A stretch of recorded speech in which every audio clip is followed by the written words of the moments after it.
and we're talking the new face of leadership in Kenya. Also, we have JP, that's Ferguson. He's back right here on SpiceFM. JP, how are you doing, bro? I'm doing great, thank you. What would you have been doing on a Friday, like at a time like this? I think you know what I would have been doing, Kev. For real? Yeah, but it's been a different journey now, so interesting stuff, just unpacking new things in life. What are you working on nowadays? So first off, I was also inspired by Leaders Connect. So I've been shadowing Essy to get to learn more about what the organization does and, just to learn how to be a great leader as well. Yeah. So once I met her, I thought it was really inspiring to, learn a few tips from her as well. Right. Yeah, but in the background, we are still doing our microinsurance products, partnering with InsurTechs as well, trying to make sure we make insurance affordable for the low-income earners. You know one thing I like about leadership, yeah? Mm-hmm. Is and I keep on telling folks this, yeah, if you want to get into leadership, you got to master communication skills. True. If you cannot learn how to communicate vizuri as a leader, no one's going to believe you.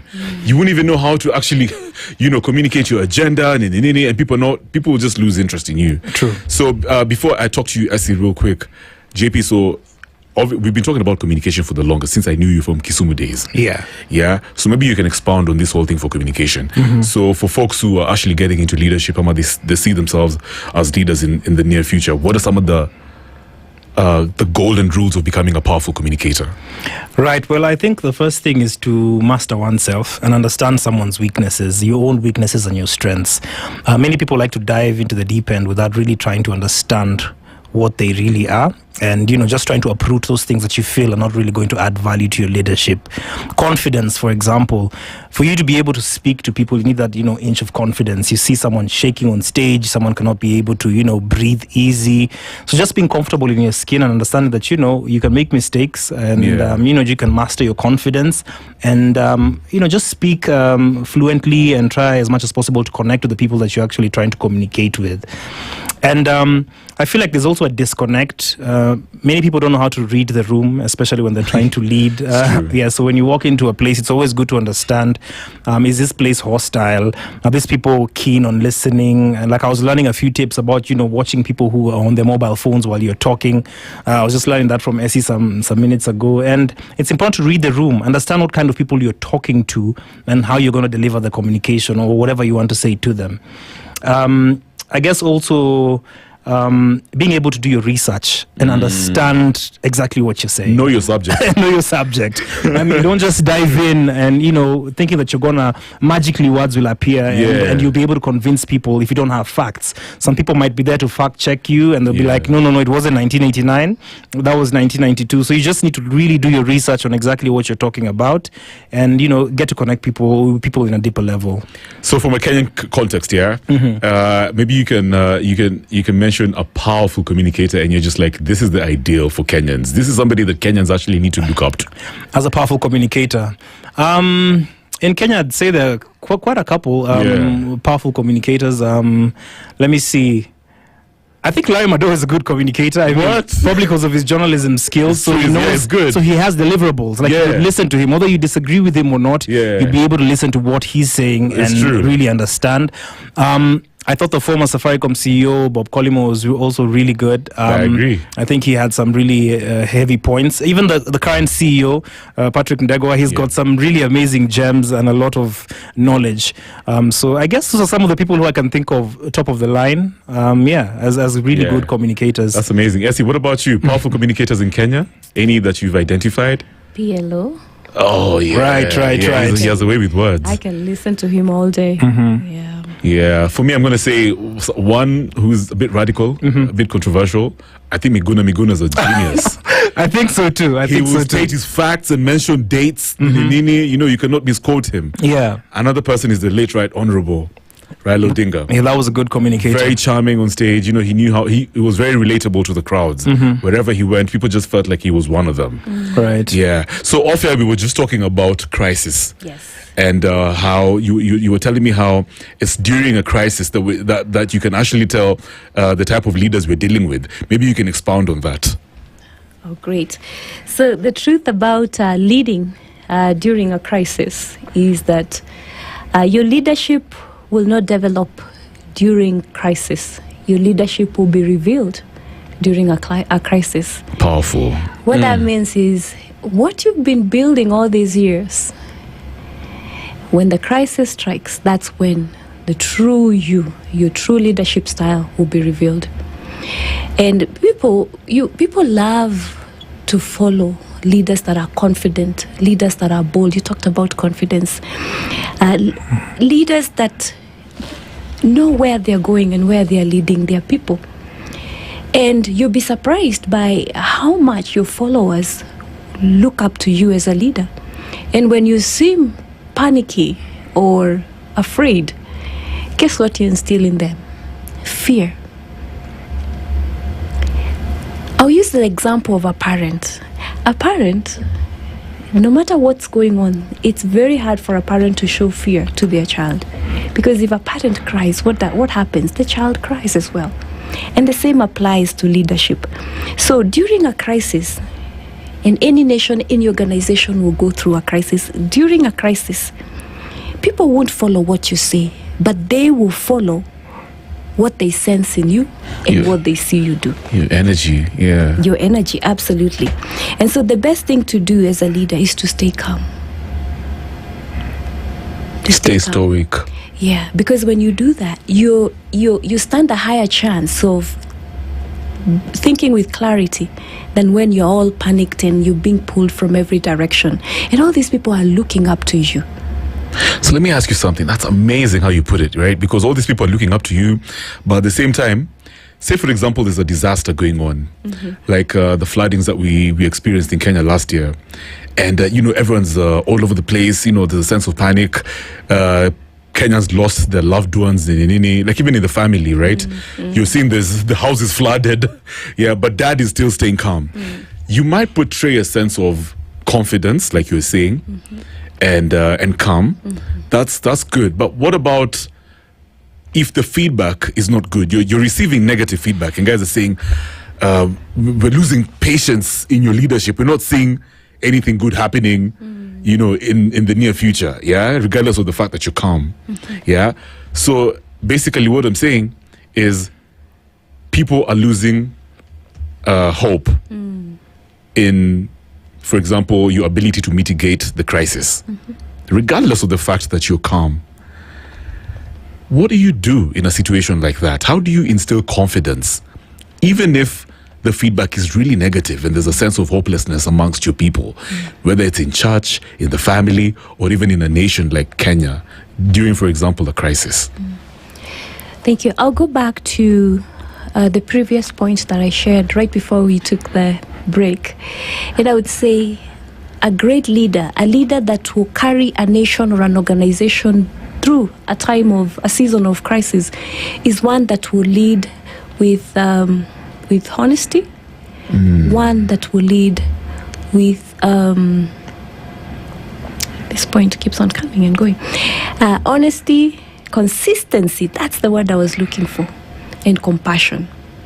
When you put people ahead of you, when you put your people's agenda, the people that you lead ahead of you, then you develop trust, and trust will be your highest currency in your leadership tenure. That being said, I'll go back to that one point one more time. Let the people know what you know. This is the situation. We are going through a flood. Let them know exactly what you know. Let them know what you don't know.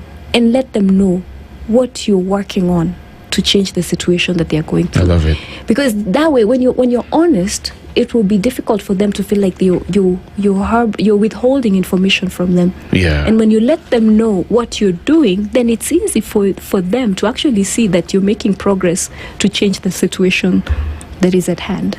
Beautiful. I like how you put it. Honesty. That's going to be my biggest takeaway, by the way, because I see myself as a politician in future. So I'm just going to keep it real.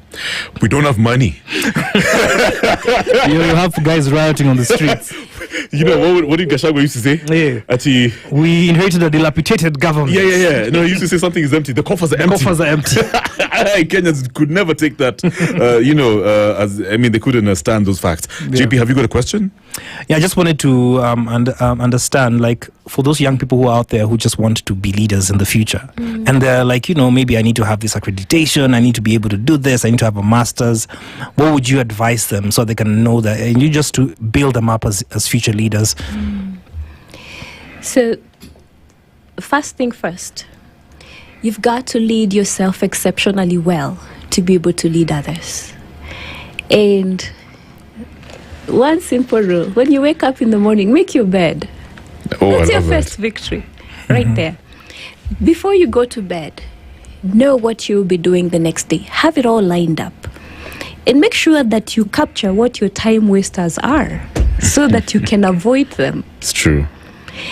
So plan your day and know what you will do at what time. Number 2, lead yourself well, because when you can lead yourself well, then it's going to be natural for you to lead others. And be honest with yourself, be true to yourself, be a man and a woman of your word, and then identify a mentor, someone that you look up to.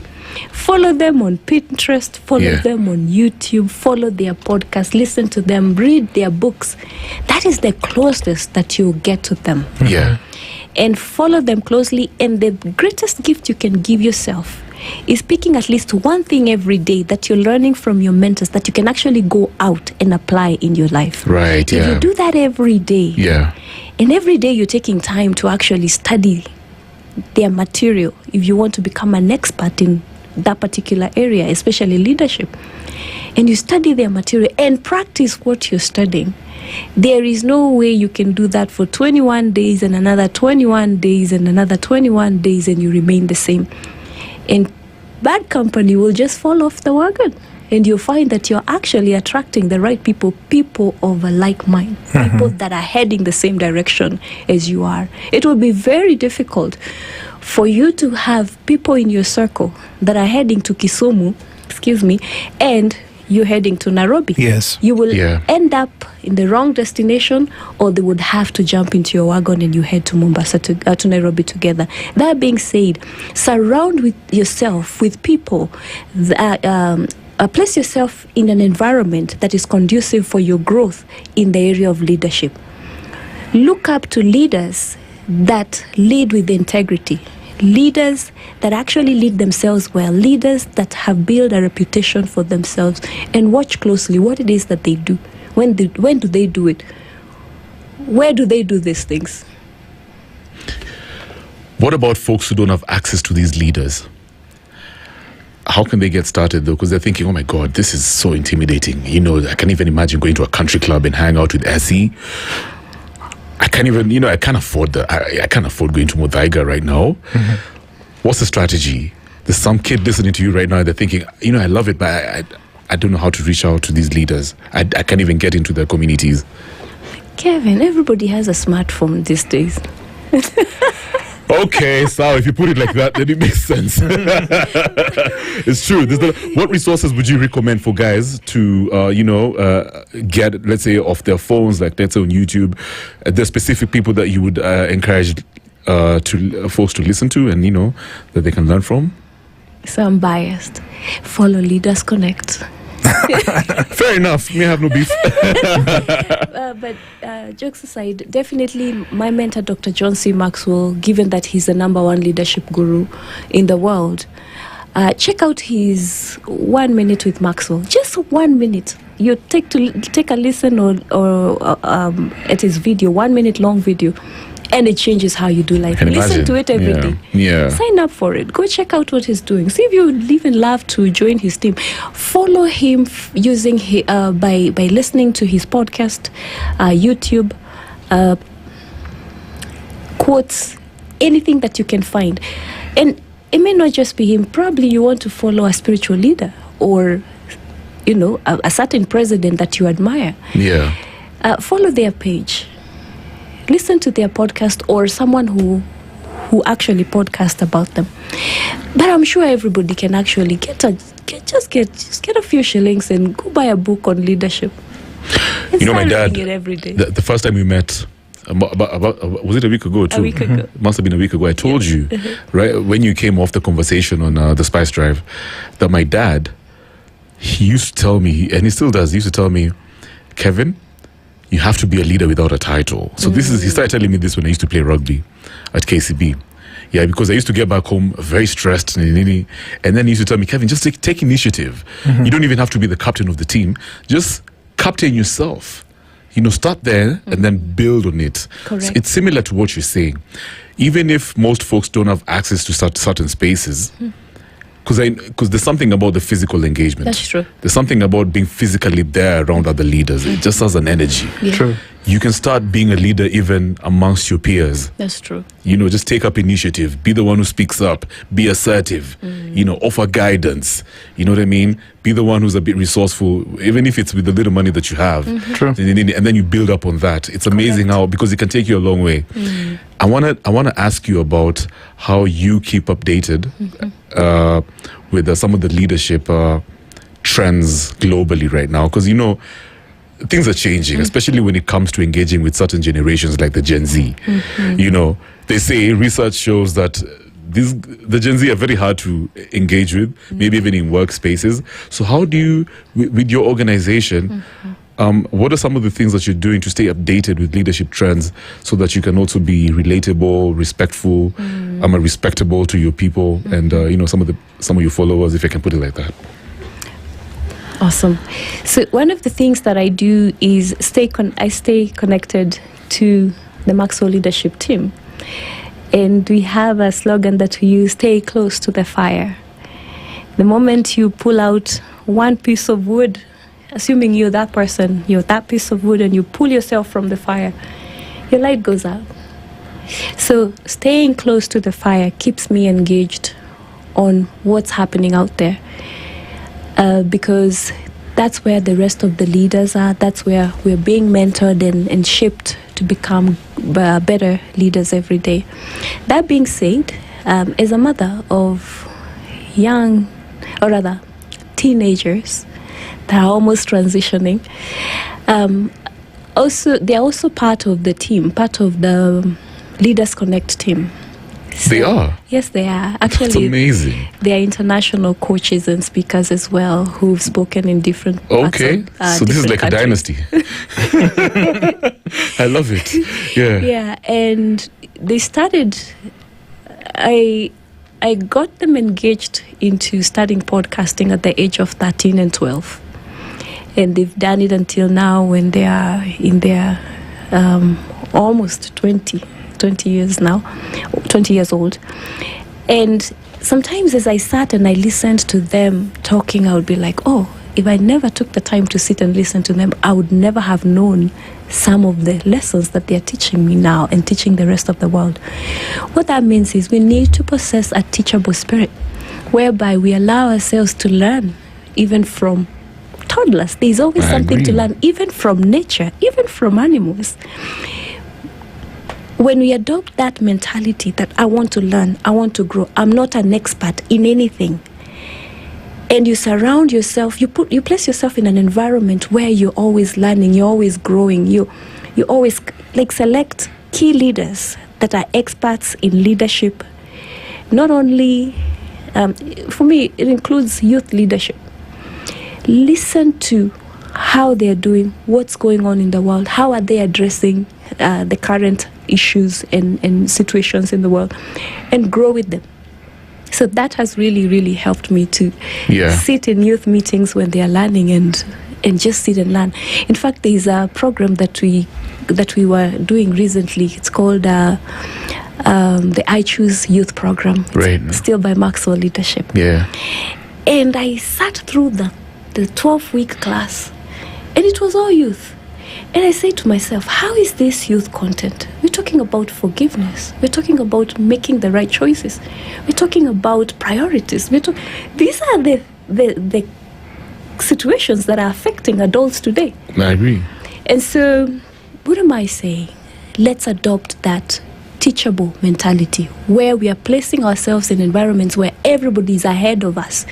Stronger people are ahead of us. Because when you're being celebrated right, left, and center, you are not growing, my friend. But when you're in an environment where others are ahead of you, or you're feeling the need to work harder, stay up late and work harder, study more, especially for me who's in leadership training and all. I want to become as good as my mentor is. I want to one day become maybe a female version of what he's doing and empower many more people than I am able to do right now. But that's not going to magically happen. I gotta work hard. I gotta stay up late. I wake up at 3 a.m. My biological clock wakes me up every day. Oh, you don't need an alarm, isn't it? I don't. That's amazing. And I pick up a leadership book. Yeah. And I'll read maybe a chapter. Sometimes I'll doze back to sleep. But at least I read something and I'm listening to something every day that's helping me grow and become better. As we wrap up the conversation, I notice your mental health is in a very grounded space. You seem very sharp. What are some of the things that you do, to have a very positive mental attitude? I always ask this question to people who I believe are leaders in their own rights. Because, they say there's crazy apathy in the country. Yeah. So what do you do, to stay very positive and focused and, just excited about life? There's a verse in the Bible, my guiding verse, as well as Daniel, who's watching me, and we say that, I'll just quote it, make it your ambition to lead a quiet life, mind your business, and work with your hands, just like we taught you, so that you can gain the respect of others. So I mind my business. Yeah. I stay in my lane. I don't compete with anybody. I just compete with myself and make sure that today I'm doing better than I was doing yesterday. And if at any point I fall, even if I fall every single day, one day I know that I will rise again. And I do, no matter how small of a step I take in the right direction towards growth, I wake myself every day and I say, all I can do is read half a page of a book. By the way, what would you advise folks who have ambitions of being leaders, but in their come up, it's almost as if they work in very toxic spaces? They're constantly put down. They're told all these negative things, like, they face. It's almost as if they always face rejection, and then they're told, Essy, you're not good enough. You don't deserve to be here. All these other things. Because, it's interesting, I was talking to somebody, and many Kenyans actually face this type of things in different workspaces, in schools even. And some people don't know how to deal. I guess the only reaction is just silence, right? Because you probably need to keep your job. Yeah, so you see yourself as a leader at some point, but the people around you, they always just give you negative feedback. You face all this rejection. It's very toxic for most people. What would you tell them? Wow, that was me a few years ago. I knew where I was going, and I knew one day I would be a speaker. I would be impacting lives. And so what I did, most people thought all I could do was cook and sell mandazi and chapati. And that's all they knew about me. But behind the scenes, every single day, I was sitting on my desk, reading, writing, sharpening myself every morning, daily affirmations, working on myself. It didn't matter what they thought. At that time, I needed the money so that I can fund my dream, and that's where I am today. And so you may find yourself in a situation where you are in a toxic environment. Don't quit your job. You'll go hungry. You'll be homeless. But find a way of getting from where you are, but move into something else. Don't allow yourself to fall in between there, whereby you regret and wish even to go back. So there's something that Dr. John C. Maxwell talks about, a law that he talks about. It's called the law of the lead. And the law of the lead kifuniko, if the leader is at a 5 out of 10, you will never grow beyond that 4. Oh, snap. And we need to place ourselves once again in environments where we can grow. If you're in an environment where you're constantly feeling like you've reached your limit, there's no chance for you to grow. 2 things to remember. you will need to find your dream. So start working on an exit plan. Don't just leave. Slowly start working towards where you need to be. Start saving. Start doing what you need to do. Do you need to maybe come up with a side hustle? Whatever you need to do, start now. In the meantime, block your ears and find a way to stay motivated. Yeah. Because you know where you're going. If I listened to everybody at that time when all I was doing to find my dream where I am today was to, if I listened to them, I would not be here today. Yeah. But there are things that I did after the 9 to 5. That's when the real me began. And that's why I'm able to sit here today. So if that's you and you're going through that situation, you feel, maybe you're even in school and your teacher said you'll never amount to anything. Stay focused.